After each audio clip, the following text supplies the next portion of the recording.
इस वीडियो में मैं आपको बताऊंगी कि अगर एबनॉर्मल लॉस हो सेकंड डिपार्टमेंट में तो कॉस्ट ऑफ प्रोडक्शन रिपोर्ट किस तरीके से बनेगी। तो यहाँ मेरे पास क्वेश्चन है, ठीक है। अब हम स्टार्ट करते हैं। सबसे पहले देखो हम क्या करते हैं, क्वांटिटी शेड्यूल बनाते हैं।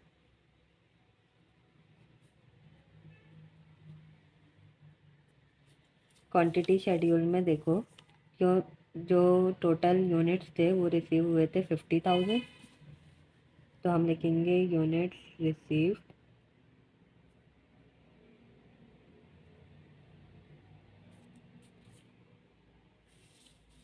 डिपार्टमेंट 1 से यूनिट रिसीव हुए थे। तो यहाँ पे लिख रही हूँ डिपार्टमेंट 1 50,000 रिसीव हुए थे, उसमें से 43,000 कंप्लीट है, यूनिट्स कंप्लीटेड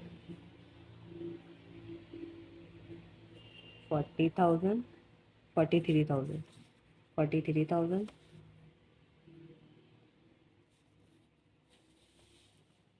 फिर उसके बाद बोल रहे हैं कि जो एबनॉर्मल लॉस की यूनिट्स थे 2,000 थे। एबनॉर्मल लॉस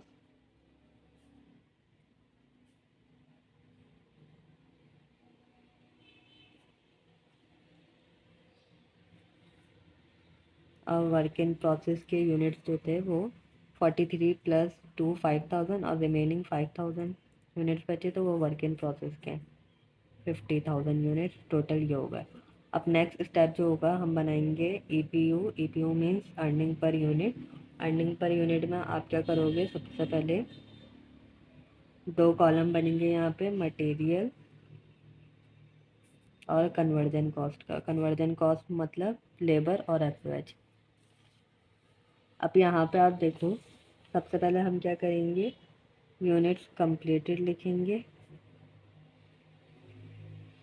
मतलब हम यहाँ पे बताएंगे कि जो यूनिट्स कंप्लीट हैं, वर्क इन प्रोसेस के यूनिट्स हैं या एबनॉर्मल लॉस के यूनिट्स हैं, उसमें कितने यूनिट्स ऐसे हैं जिसमें मटेरियल और कन्वर्जन कॉस्ट यूज़ हो चुकी है। अब यहाँ देखो आप लिखा हुआ है कि in department there was an abnormal loss 2,000 units when 75% converted conversion cost. Units in process at the end of month were estimated 70% converted। तो अगर आप यूनिट्स कंप्लीटेड की बात करो तो 43,000 पे तो ये दोनों चीज़ें यूज़ हो चुकी हैं जब भी वो यूनिट्स कंप्लीटेड है। फिर उसके बाद आ जाओ वर्क इन प्रोसेस पे। वर्क इन प्रोसेस पे मटेरियल और कन्वर्जन कॉस्ट। जो वर्क इन प्रोसेस के यूनिट्स हैं वो 5,000 है।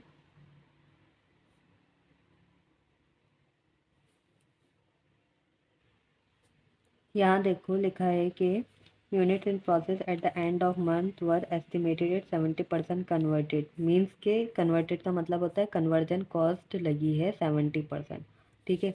यूनिट इन प्रोसेस मतलब वर्क इन प्रोसेस में सिर्फ 70% कन्वर्जन कॉस्ट यूज हुई है। और लिखा है in department 2 all material are added at the beginning of the process. मतलब कि 100% मटेरियल यूज़ हो चुका है डिपार्टमेंट 2 में।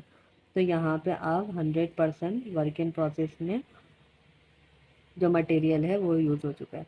अब यहाँ पे आप लिखो 5,000, मतलब कि 5,000 यूनिट्स पे मटेरियल यूज़ हो चुका है। 5,000 का 70% होगा 3,500। अब यहाँ पे देखो एबनॉर्मल लॉस का लिखा है there was an abnormal loss of 2,000 units when 75% converted या कन्वर्जन कॉस्ट। इसका मतलब यहाँ पे कन्वर्जन कॉस्ट 75% लगी है और जो मटेरियल है वो तो 100% यूज़ हो चुका है, ठीक है। मटेरियल यहाँ पे लिखा है कि मटेरियल जो है 100% यूज़ हो चुका है। तो यहाँ पे भी आप 2,000 लिख दो और यहाँ पे 1,500। यहाँ पे मैंने लेबर और एफओएच का इसीलिए अलग अलग नहीं लिखा क्योंकि यहाँ पे आप देखो कि मटेरियल और कन्वर्जन कॉस्ट दी हुई है, ठीक है। इन दोनों की कॉस्ट दी हुई है, लेबर और एफओएच की अलग अलग नहीं दी हुई, इसीलिए सिर्फ मटेरियल और कन्वर्जन कॉस्ट का कॉलम बनाया। अब इसका आप टोटल करो 50,000 और यहाँ पे 48,000। अब जो स्टेप नंबर 3 होगा वो है कॉस्ट चार्ज टू डिपार्टमेंट,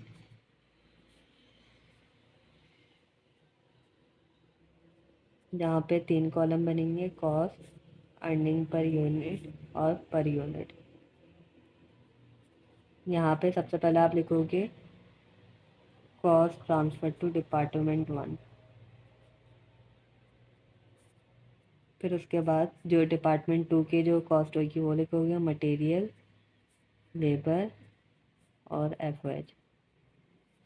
अब यहाँ देखो, जो डिपार्टमेंट 1 से जो यूनिट रिसीव हुए थे वो 50,000 थे, तो 50,000 यहाँ पे यूनिट्स। अब पर यूनिट कॉस्ट थी 12.50। अगर आप इन दोनों को मल्टीप्लाई कर दो तो आपके पास टोटल कॉस्ट आ जाएगी 625,000। फिर उसके बाद यहाँ देखो मटेरियल और कन्वर्जन कॉस्ट दीजिए 162500, यहाँ दी हुई और कन्वर्जन कॉस्ट 204,000 दी हुई है। तो आप यहाँ पे कन्वर्जन कॉस्ट दी हुई है तो सिर्फ कन्वर्जन कॉस्ट लिखो यहाँ पे 204,000। अब यहाँ पे देखो मटेरियल के जो यूनिट्स हैं वो 50,000 थे और कन्वर्जन कॉस्ट की unit 48,000।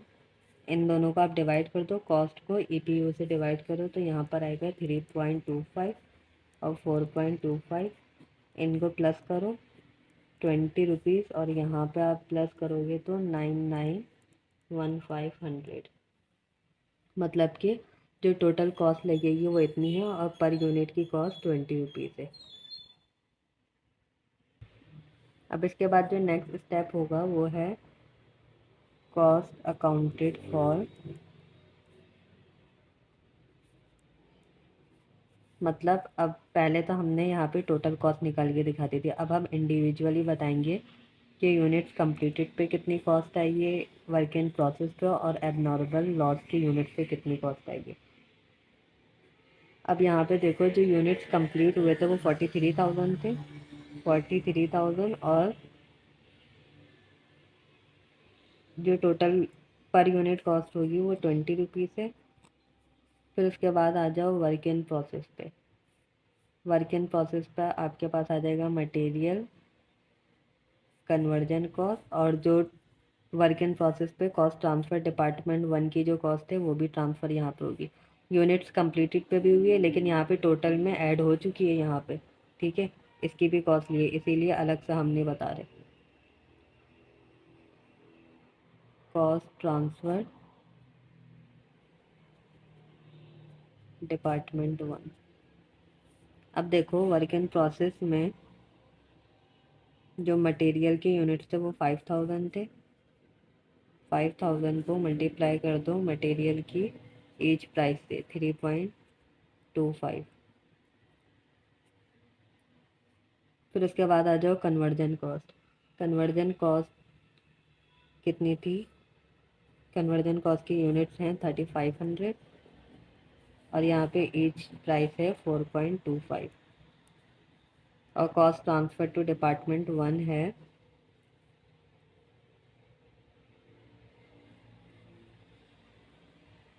5,000 units. Work in process के जो यूनिट्स थे 5,000 थे क्योंकि जितने ट्रांसफ़र हुए हैं उन पूरे पे लगेगी डिपार्टमेंट 1 की, ठीक है। 5,000 और डिपार्टमेंट 1 की जो प्राइस थी वो थी 12.50।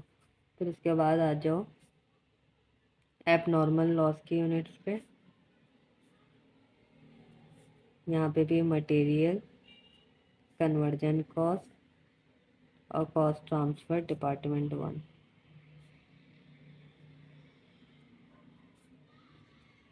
एब नॉर्मल लॉस की जो यूनिट्स हैं 2000 मल्टीप्लाई मटेरियल की है 3.25। फिर कन्वर्जन कॉस्ट की जो यूनिट्स हैं 1500, ईच प्राइस है 4.25। कॉस्ट ट्रांसफ़र डिपार्टमेंट 1 में देखो एबनॉर्मल लॉस की यूनिट्स थे 2000 और ईच प्राइस है 12.50। अब इन सबको आप मल्टीप्लाई करो 86,000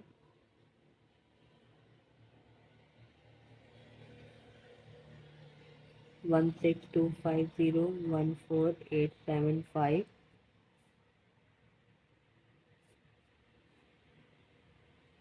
62500 25,000 6500 6375। अब इन सब का टोटल करो, इन चारों का टोटल करोगे तो आपके पास आएगा 93625। इन चारों का टोटल किए, इन तीनों का 1625 ये और ये, तो फिर ये आंसर आएगा। और इन तीनों का टोटल करोगे तो आएगा 37875। अब units completed, work in process और एबनॉर्मल लॉस, इन तीनों को प्लस कर दो तो 991500। अब देखो ये वाला आंसर और ये वाला आंसर दोनों सेम है।